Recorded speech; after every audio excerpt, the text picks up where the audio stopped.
குட்டீஸ், welcome back to our channel. இன்றைக்கி நம்ம பார்க்க போகிறது ரத்தத்தை பற்றி தான். நான் முதலையே 3 வீடியோ போட்டிருக்கேன். எல்லாத்தையும் நான் டிஸ்கிரிப்ஷன் பாக்ஸில் வைக்கிறேன். எல்லாரும் உள்ளே போய் செக் பண்ணி பாருங்கன்னு கேட்டுக்கிறேன். இப்போது இரத்த குழாய்கள் பற்றி நம்ம பார்க்கலாம். நம்ம உடம்புல இருக்கிற இரத்த குழாய் என்னென்ன அப்படின்னு பார்த்தா அது 3 வகையாக பிரிக்கலாம். முதலாவது தமனி, இரண்டாவது சிரை, மூன்றாவது இரத்த நுண்குழாய் அப்படின்னு சொல்லுவாங்க. ஆர்டரிஸ், வெயின், கேபிலரிஸ் அப்படிங்கிற 3 விதமாக இரத்த குழாய்களை பிரிக்கிறோம்.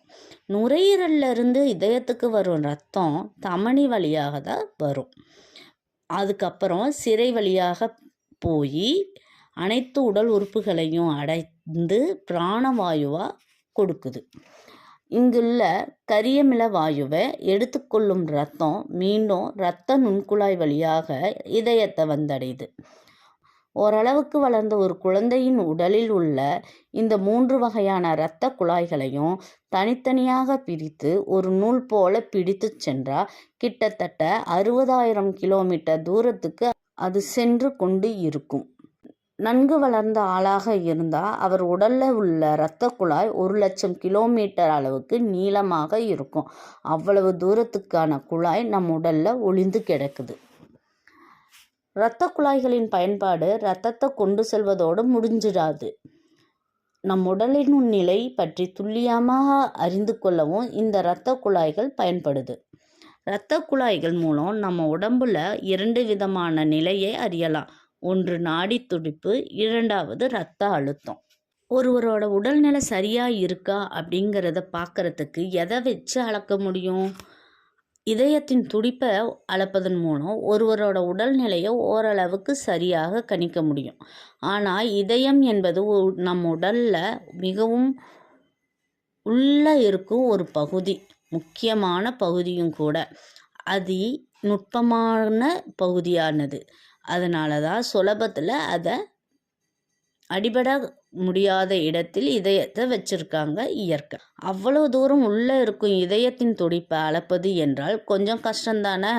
அதற்குத்தான் சில கருவிகள் இருக்க வேண்டும்.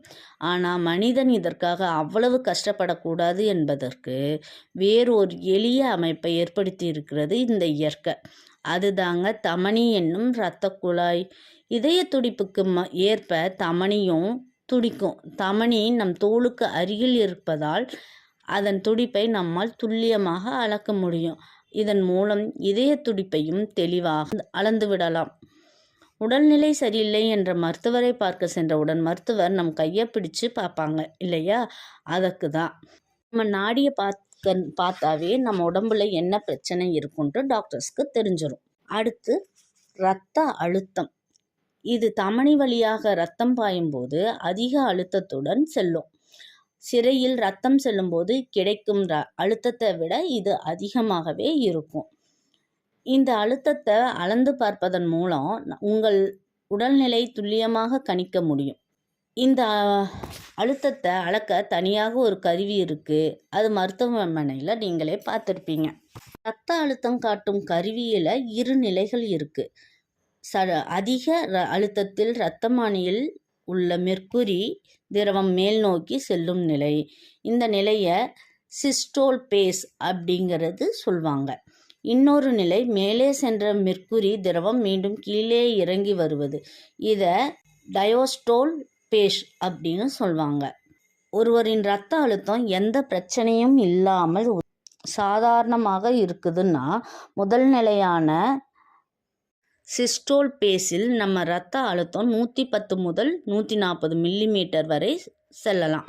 அதே போல் இறங்கு நிலையில் நம்ம இரத்த அழுத்தம் 60லிருந்து 90 மில்லிமீட்டர் வரை இருக்கலாம். அதனாலேயே உயர் இரத்த அழுத்தம் 110 முதல் 140, பிபி கம்மியாக இருக்குதுன்னா 60 முதல் 90 மில்லிமீட்டர் வரை இருக்குது அப்படின்னு சொல்கிறாங்க. இன்றைக்கி இரத்த அழுத்தத்தை பற்றி பார்த்தோம்.